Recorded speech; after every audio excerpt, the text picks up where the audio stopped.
Hello అండి. అందరికీ నమస్తే. ఈ వీడియో మీకు నచ్చినట్లయితే లైక్ చేయండి, షేర్ చేయండి. అలాగే ఛానల్‌ని సబ్స్క్రైబ్ చేసుకోండి. నీ పెళ్లి కోసం మీ అన్నయ్య ఎన్నో కలలు కన్నాడు. ఈ ఇంటి గౌరవాన్ని నీ పెళ్లితో నిలబెట్టాలి అనుకున్నాడు అని చెప్పేసి భూమి అనగానే, కానీ శివతో పెళ్లి జరుగుతుంది అని చెప్పడం మాత్రం అబద్ధమే కదా వదిన అని చెప్పేసి పూరి అంటుంది.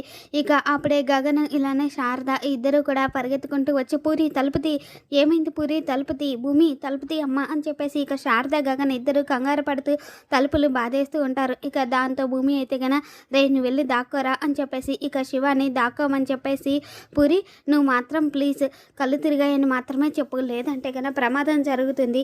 మీ ఇద్దరు పెళ్లి చేసే బాధ్యత నాది. నా మీద నమ్మకం ఉంటే కన్నా నువ్వు నిజం చెప్పద్దు పూరి, సరేనా అని చెప్పేసి ఇక భూమి వెళ్ళి డోర్ తీస్తుంది. డోర్ ఓపెన్ చేయగానే గగన్ ఇంకా శారద ఇద్దరు పరిగెత్తుకుంటూ వచ్చి పూరి దగ్గర కూర్చొని, పూరి ఏమైందమ్మా ఏమైందో చెప్పు అని చెప్పేసి ఇద్దరు బాధపడుతూ అడుగుతూ ఉంటే కన్నా, ఏం కాలేదన్నయ్య కొంచెం కళ్ళు తిరిగాయి అని చెప్పేసి పూరి అంటుంది. అవును బావా, ఉదయం నుండి ఏం తినలేదు, అందుకే ఇలా నీరసంతో కళ్ళు తిరిగి పడిపోయింది అని చెప్పేసి భూమి కూడా అంటుంది. ఏంటమ్మా పూరి, టైంకి తినాలి కదా, టైంకి తినకపోతే కన్నా పెళ్ళిలో ఓపిక ఎలా వస్తుంది చెప్పు అని చెప్పేసి శారద అంటూ ఉంటే కన్నా, నేను వెళ్ళి నీకోసం ఏమైనా తీసుకురానా పూరి అని చెప్పేసి గగన్ అడుగుతూ ఉంటాడు. అయ్యో బావా నేనున్నాను కదా, నేను చూసుకుంటాను, మీకు ఇంకా బోల్డన్ని పనులు ఉన్నాయి కదా, వెళ్ళి అవన్నీ చూసుకోండి బావా. అత్తయ్య మీరు కూడా ఆ పసుపు కుంకుమలు పెళ్లి చీర అవన్నీ రెడీ చేయాలి కదా, మీరు వెళ్ళి అవన్నీ రెడీ చేయండి, పూరికి ఏం కాదు నేను చూసుకుంటాను అని చెప్పేసి భూమి అంటుంది. ఏమైనా అవసరం ఉంటే ఫోన్ చేయి భూమి అని చెప్పేసి ఇక గగన్ అయితే, ముందు నీ ఫోన్ ఎక్కడుందో చూసుకో ఫస్ట్, ఇందాక నేను నీకు చాలాసార్లు ఫోన్ చేశాను అని చెప్పేసి ఇక గగన్ అనగానే, అలాగే బావ నేను చూసుకుంటా అని చెప్పేసి భూమి అంటుంది. సరే అమ్మ పూరి నువ్వు జాగ్రత్తగా ఉండు అని చెప్పేసి గగన్ శారద ఇద్దరు అక్కడ నుండి వెళ్ళిపోగానే ఇక భూమి అయితే డోర్ క్లోజ్ చేసి శివరా అని చెప్పేసి ఇక శివాని పిలుస్తుంది. తర్వాత ఏమో ఇప్పుడు చెప్పు పూరి నీ సమస్య ఏంటి అని చెప్పేసి భూమి అడగగానే, శివ నన్ను ప్రేమించడం లేదు, తన మనసులో నేను లేను, ఇంకా నేను పెళ్ళి ఎందుకు చేసుకోవాలి వదిన అని చెప్పేసి పూరి అడగగానే, లేదు పూరి శివ బిందుని ప్రేమించిన మాట వాస్తవమే, కానీ మన కుటుంబం కోసం శివతో నేను మాట్లాడాను, వీడికి అర్థమయ్యేలాగా కూడా చెప్పాను పూరి, ఈ పెళ్ళికి వీడు మనస్ఫూర్తిగానే ఒప్పుకున్నాడు అని చెప్పేసి భూమి చెప్పగానే, మరైతే ఇప్పుడు కూడా తన చేతి మీద బిందు అనే పేరు ఎందుకు రాసుకున్నాడు వదిన అని చెప్పేసి పూరి చెప్పడంతో ఇక భూమి అయితే గన శివ అరచేయి చూస్తుంది. ఇక అందులో బిందు అనే పేరు ఉండడం చూసి ఇక శివ చెంప పగలగొట్టేస్తూ ఉంటే గన, అది కాదక్క అని చెప్పేసి శివ చెప్పబోతూ ఉంటాడు.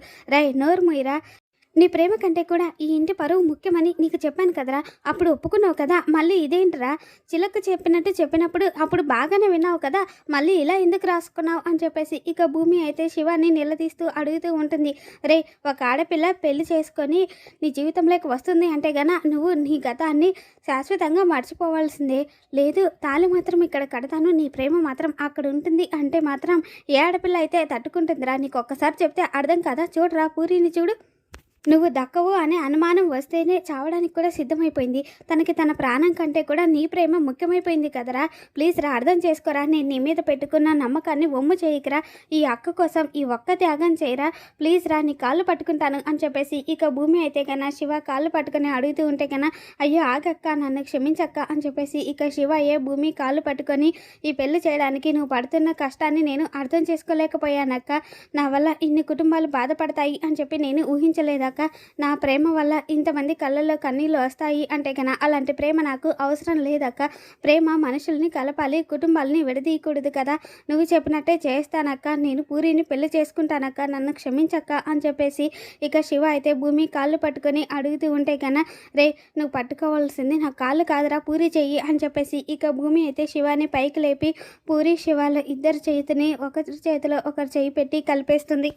మీ ఇద్దరికి సగం పెళ్ళి అయిపోయిందిరా, మీ ఇద్దరు ఒకరినొకరు అర్థం చేసుకుంటే కన్నా మన కుటుంబ గౌరవాన్ని నిలబెట్టిన వాళ్ళు అవుతారు, అర్థమైందా అని చెప్పేసి ఇక భూమి అంటుంది. తర్వాతేమో, పెళ్ళికి వెళ్లకుండా ఇక్కడే కూర్చున్నారేంటి, ఫోన్ చేసి మరి పెళ్ళికి వస్తాను అని చెప్పారు కదా వెళ్ళండి అని చెప్పేసి మీరా అడుగుతూ ఉంటే గన, నువ్వేం నాకు గుర్తు చేయాల్సిన అవసరం లేదు, ఆ విషయం నాకు గుర్తుంది, నేను వెళ్ళాలనుకున్నప్పుడు వెళ్తాను అని చెప్పేసి కేపీ అంటూ ఉంటాడు. అర్థమైందండి, నేను సిగ్గుశరం లేని మనిషిని, నన్ను ప్రాణంగా చూసుకునే భార్య, నన్ను నెత్తిన పెట్టుకొని చూసుకునే బావ, వీళ్ళెవ్వరూ అక్కర్లేదు, నా కొడుకు గగను నన్ను నరికినా చంపేసినా ఎంతమందిలో అవమానించినా మెడ పట్టుకొని బయటికి గెంటేసినా నేనేం బాధపడను, పోయిన మీ గౌరవాన్ని కూడా నేను వెనక్కి తెచ్చిస్తాను అని చెప్పి పెద్ద పెద్ద మాటలు మాట్లాడారు కదా, వాళ్ళ గౌరవం కోసం మీ ఆత్మ గౌరవాన్ని వెళ్ళి తాకట్టు పెట్టిరండి వెళ్ళండి అని చెప్పేసి మీరా అంటుంది. నువ్వేం చెప్పాల్సిన అవసరం లేదులే మీరా. రేపు అక్కడికి వెళ్ళకపోతే గన నాకే అవమానం.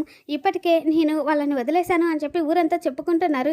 అయినా మనిషి తప్పు చేసి పశ్చాత్తాపడితే దానికి క్షమాపణ ఉండొచ్చు, ఉండకపోవచ్చు. కానీ తప్పు చేసి తప్పించుకుంటే గన ఆ తప్పు అనేది జీవితాంతం వెంటాడుతూ ఉంటుంది అని చెప్పేసి కేపీ అంటాడు. సరే అయితే జరగని పెళ్ళికి వెళ్ళండి అని చెప్పేసి మీరా అనగానే, ఏంటి పెళ్ళి జరగదా? ఏం మాట్లాడుతున్నావు చెప్పు, ఎందుకు ఆ పెళ్ళి జరగదు అని చెప్పేసి ఇక కేపీ గట్టిగా మీరా నిలదీస్తూ ఉంటే గన, నేనేం అనలేదండి, మీరు పెళ్ళికి వెళ్ళిరండి అని చెప్పేసి ఇక మీరా అక్కడ నుండి వెళ్ళిపోతూ ఉంటే గన, ఆగో ఏమన్నావు అని చెప్పేసి కేపీ గట్టిగా కోపంగా అడుగుతాడు. నేనేం అనలేదండి, మీరు ఆ పెళ్ళికి వెళ్ళిరండి అని చెప్పేసి ఇక మీరా అంటూ ఉంటే గన, మీరా మర్యాదగా నిజం చెప్పు, ఎందుకు ఆ పెళ్ళి ఆగిపోతుంది అంటున్నావు, ఏం చేస్తున్నావు అని చెప్పేసి కేపీ గట్టిగా మీరా మీద కేకలు వేస్తూ నిలదీస్తూ ఉంటాడు. ఇక ఆ కేకలు విని అక్కడికి వచ్చిన శరత్చంద్ర, ఏం మాట్లాడుతున్నావు కేపీ, ఏం జరుగుతుంది ఇక్కడ, ఎందుకు మీరా మీద కోపడుతున్నావు అని చెప్పేసి శరత్చంద్ర అడుగుతూ ఉంటాడు. నాకు కూడా అదే అర్థం కావడం లేదు అన్నయ్య అని చెప్పేసి మీరా చెప్పగానే, అర్థం కావడం లేదా, పూరి పెళ్ళి జరగదు అన్నావు, ఎందుకు జరగదు చెప్పు అని చెప్పేసి ఇక కేపీ అడుగుతూ ఉంటే గన, అయినా వాళ్ళు పెళ్ళి చేసుకుంటే ఏంటి, చేసుకోకపోతే ఏంటి, మనకెందుకు మామయ్య అని చెప్పేసి నక్షత్ర అంటుంది. అవును మరి మనకెందుకు అనుకున్నప్పుడు పూరి పెళ్ళి జరగదు అని ఈ మీరా ఎందుకు అంటుంది చెప్పు అని చెప్పేసి ఇక కేపీ గట్టిగా అడుగుతాడు. ఏంటి కేపీ, అసలు నీ ప్రాబ్లం ఏంటి, జరగకూడదు అని చెప్పి మనసులో కోరుకొని ఉండొచ్చు, బిందు కంటే ముందు ఆ పూరి పెళ్ళి అయిపోతుంది అని చెప్పేసి ఏదో జలస్థాలు అని ఉండొచ్చు, ఆ మాత్రానికి ఆ చిన్న మాటను పట్టుకొని అదేదో బూతులాగా నువ్వు ఇంత గొడవ చేస్తున్నావేంటి, అసలు మీరా తెలివింది అయితే కన్నా నువ్వు ఈ గుమ్మం దాటుతావా ఏంటి, ఏదో ఒక రకంగా తన కళ్ళు కప్పి మరి నువ్వు ఇష్టానుసారంగా తిరుగుతున్నావు, పాపం నోరు లేని మీరాని పట్టుకొని నువ్వు అంతలా నిలదీస్తున్నావేంటి అని చెప్పేసి ఇక అపూర్వ అయితే గన, ఏంటి మీరా ఇది, ఎక్కడ ఏం మాట్లాడాలో తెలియనప్పుడు నోరు మూసుకొని ఉండాలి కదా అని చెప్పేసి మీరాతో మెల్లిగా అంటూ ఉంటుంది. తర్వాత ఏమో ఆ శివగాడికి అమ్మా నాన్న లేరు, ఆ గగన్ గడికి బయట సంబంధం తీసుకొచ్చి పెళ్లి చేసే ధైర్యం లేక భార్య తమ్ముడిని చేసుకుని అదేదో పెద్ద గొప్ప విషయంలో ఫీల్ అవుతున్నాడు అని చెప్పేసి శరత్చంద్ర అంటూ ఉంటే కన్నా, అవును డాడీ అదేదో అంగరంగ వైభవంగా చేసి పోయిన పరువుని నీ గౌరవాన్ని నిలబెట్టుకోవాలి అని చూస్తుంది ఆ పూరి తల్లి అని చెప్పేసి నక్షత్ర కూడా అంటుంది. ఎప్పుడో చచ్చిపోయింది అనుకున్న భూమి ఇప్పుడు తన ఉనికిని చాటుకోవడానికి చేసే హడావిడే ఇదంతా అని చెప్పేసి శరత్చంద్ర అనడంతో ఆ మాటకి కోపం వచ్చి, శరత్చంద్ర గారు నా భార్యను అన్నారు సహించాను, నా కొడుకుని అన్నారు గౌరవించాను, కానీ నీ కన్న కూతురైన భూమి గురించి ఒక్క మాట తప్పగా మాట్లాడినా నేను క్షమించను అని చెప్పేసి ఇక కేపీ గట్టిగా అంటూ ఉంటే కన్నా, కేపీ అని చెప్పేసి శరత్చంద్ర కూడా ఆవేశంగా అరుస్తాడు. అయ్యో బావా ఆగు, ఏంటి కేపీ నువ్వు మాట్లాడుతుంది అని చెప్పేసి అపూర్వ అనగానే, మీరు ఆగండి అపూర్వ గారు, ఇప్పటికైనా నేను నిజాలు మాట్లాడకపోతే అవి ఎప్పటికీ బయటికి రావు, కూతురి విలువ తెలియక ఈ పెద్ద మనిషి ఇలా మాట్లాడుతున్నాడు, అసలు నిజానికి ఈ ఆస్తి ఎవరిది, శోభాచంద్ర చెల్లమ్మదే కదా, ఆస్తి మొత్తం అనుభవిస్తారు, కానీ భూమి మాత్రం అవసరం లేదు. చూడండి శరత్చంద్ర గారు, నిజంగా మీకు ఆత్మాభిమానం గౌరవం మర్యాద అనేవి ఉంటే కన్నా ఈ ఆస్తి మొత్తాన్ని కూడా భూమికి రాసి ఇచ్చేయండి అని చెప్పేసి కేపీ అనగానే, కేపీ ఏంటి తాగిచ్చి వాగుతున్నావా అని చెప్పేసి అపూర్వ అంటుంది. లేదండి నేను నిజాలు మాట్లాడుతున్నాను, ఈ ఆస్తి మొత్తం భూమి పేరు మీద రాయండి అని చెప్పేసి కేపీ అంటూ ఉంటే గన, ఏంటండి ఇప్పుడు ఇవన్నీ అవసరమా అని చెప్పేసి మీరా కూడా అడ్డుపడుతూ ఉంటుంది. నువ్వు నోర్మోయి మీరా అని చెప్పేసి ఇక కేపీ అయితే గన, చెప్పండి ఈ ఆస్తి అంతా ఎవరిది, శోభాచంద్ర చెల్లెమ్మదే కదా, మీరు తినే తిండి, వేసుకునే బట్టలు, తిరిగే కార్లు, ఈ బంగ్లాలు ఇవన్నీ కూడా భూమికి సంబంధించినవి, భూమికి చెందినవే కదా, భూమి పెట్టిన భిక్షే కదా, భూమిని తిడుతున్నారు, తనను పెంచిన అమ్మా నాన్నల పెంపకం మంచిది కాదు అంటున్నారు, మరి మీ పెంపకం మంచిదా, పెళ్లి చేసుకుని ఇన్నాళ్ళైనా సరే ఇంతవరకు నీ కూతురికి మొగుడు విలువ తెలియదు, మరి దీన్నేమంటారండి, మీరు భూమిని తిడుతున్నారు కదా, నీకు ఇష్టం లేనివన్నీ పెళ్లి చేసుకుంది అని చెప్పేసి మీరు ఎంత తిట్టినా అవమానించినా మెడపెట్టి గెంటేసిన భూమి ఒక్క మాట కూడా మాట్లాడకుండా వెళ్ళిపోయింది, ఈ ఆస్తి మొత్తం నాది అని ఒక్క మాట కూడా అనలేదు కదా, అది భూమి అంటే మనిషి విలువ ఆస్తుల్ని చూసి కాదు వ్యక్తిత్వాన్ని చూసి వస్తుంది, కూతురు పుట్టడమే అదృష్టం అనుకుంటే కన్నా ఆ కూతురి రుణం తీర్చుకోవడం ఆ తండ్రి అదృష్టం, కొంచెం ఆలోచించండి, భూమికి మీ కూతురు అనిపించుకునే అర్హత లేదా, లేదా భూమి మీ కూతురు అని చెప్పుకునే అర్హత మీకు లేదా, కొంచెమైనా ఆలోచించి చెప్పండి అని చెప్పేసి ఇక కేపీ గట్టిగా నిలదీస్తూ అడుగుతూ ఉంటే కన్నా ఆ మాటలకి శరత్చంద్ర ఆలోచనలో పడిపోయి, ఈ ఆస్తి మొత్తం భూమిదే, తన ఆస్తిలో నాకు చిల్లి గవ్వ కూడా అవసరం లేదు, రేపే లాయర్ని పిలిపించేసి ఆస్తి మొత్తాన్ని కూడా భూమి పేరు మీద రాసేస్తాను అని చెప్పేసి శరత్చంద్ర చెప్పగానే, బావ ఏం మాట్లాడుతున్నావు బావ, కేపీ ఏదో అన్నాడని అని చెప్పేసి అపూర్వ అంటూ ఉంటే కన్నా, లేదా అపూర్వ కేపీ కోపంగా మాట్లాడిన నన్ను రెచ్చగొట్టిన కేపీ అన్న దాంట్లో నిజం ఉంది, నా ఇంట్లో పెరిగిన మనిషి కాబట్టి నా ఎదురుగా నిలబడి నిజం మాట్లాడుతున్నాడు, కానీ బయట జనం అంతా కూడా అదే అనుకుంటూ ఉంటారు కదా, నా ఎదురుగా అనుకోకపోయినా భూమి మనసులో కూడా ఇదే ఉండి ఉంటుంది కదా, నా మనసాక్షిని కించపరిచి ఈ ఆస్తి నాకు అవసరం లేదు, తనకి ఫోన్ చేసి నేనే స్వయంగా పిలిచి ఆస్తి అంతా ఇస్తాను అని చెప్పేసి శరత్చంద్ర అంటాడు. ముందు మీరు రాసివ్వండి అప్పుడే నేను నమ్ముతాను అని చెప్పేసి కేపీ అక్కడ నుండి వెళ్ళిపోతాడు. తర్వాతేమో 20 ఏళ్ళు ఎంతో జాగ్రత్తగా కాపాడుకుంటూ వచ్చిన ఈ ఆస్తి మొత్తాన్ని ఒక్క క్షణంలో ఆ భూమి పేరు మీద రాసేస్తాను అంటున్నాడు. ఈయనకేమైనా పిచ్చా అని చెప్పేసి అపూర్వ కోపడుతూ ఉంటే గన పిచ్చి కాదు ఆవేశం.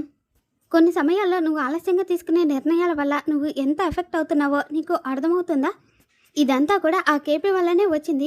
పెళ్ళికి వెళ్ళొద్దని వాడి పెళ్ళమన్న ఒక్క మాటని పట్టుకొని రెచ్చిపోయి మరీ ఆయన్ని రెచ్చగొట్టేశాడు అని చెప్పేసి ఇక అపూర్వ అంతరాత్మ అంటూ ఉంటే గన కేపీ ఆ శోభాకి నమ్మిన బంటు కానీ వాడు నాకు ఏకు మేకైపోయి ఉన్నాడు అని చెప్పేసి అపూర్వ అంటుంది. అవును, నువ్వే తప్పు చేసావు. అసలు ఆ రోజే వీడిని కూడా దాంతోపాటు మంటల్లో తోసేసి ఉంటే గన ఈరోజు నీకు ఇంత కడుపు మంట ఉండేది కాదు అని చెప్పేసి అపూర్వ అంతరాత్మ అంటుంది. పోనీ వెళ్ళి నిర్ణయాన్ని వెనక్కి తీసుకోమని అడుగుదాం అని చెప్పేసి అపూర్వ అనగానే నీకంతా టైం లేదు. రేపు ఉదయాన్నే లాయర్ని పిలిపించి మరి ఆస్తి మొత్తాన్ని రాసేస్తా అన్నాడు కదా, అదే జరిగితే గన ఈ ఆస్తి మొత్తం నీ చేయి జారిపోయి నీకు చిప్పే మిగులుతుంది అని చెప్పేసి అపూర్వ అంతరాత్మ అంటూ ఉంటే కన్నా ఇలాంటి పరిస్థితి రాకూడదని ఆ రోజు దానికి నిప్పెట్టేసి మరీ కప్పెట్టేశాను. కానీ మళ్ళీ అలాంటి పెద్ద నిర్ణయం తీసుకునే అవసరం వచ్చేలా చేస్తున్నారు వీళ్ళు అని చెప్పేసి అపూర్వ అంటుంది.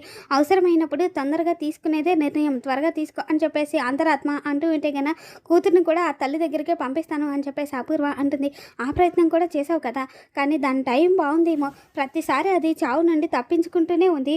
సో సొల్యూషను అది కాదు, కొమ్మని నరకడం కాదు, ఈసారి చెట్టు మొదలనే నరికేయాలి అని చెప్పి అపూర్వ అంతరాత్మ అంటూ ఉంటుంది. దాంతో ఇక అపూర్వ అవును అదే కరెక్ట్ అని చెప్పేసి అంటుంది. తర్వాత ఏమో ఇక కృష్ణప్రసాద్ గగన్ వాళ్ళ ఇంటికి రాగానే మామయ్య ఈ టైంలో వచ్చారేంటి, లోపలికి రండి అని చెప్పేసి భూమి అనగానే లేదమ్మా భూమి నువ్వే ఒకసారి బయటికి రా, అర్జెంటుగా నీతో మాట్లాడాలి అని చెప్పేసి కేపీ బయటికి తీసుకుని వస్తాడు. ఏమైంది మామయ్య అంత కంగారుగా ఉన్నారు, ఆయన పడుకున్నారులేండి చెప్పండి ఏంటి విషయం అని చెప్పేసి భూమి అడుగుతూ ఉంటే కన్నా మీ నాన్నగారి మీద పెద్ద కుట్ర జరుగుతుందమ్మా అని చెప్పేసి కేపీ అనగానే అపూర్వ నక్షత్రాల గురించే నా మామయ్య తాటాకు చప్పులకి భయపడతామా ఏంటి అని చెప్పేసి భూమి అంటూ ఉంటే కన్నా లేదమ్మా బావగారి మీదే పెద్ద కుట్ర చేయబోతున్నారమ్మా అని చెప్పేసి కేపీ అంటాడు.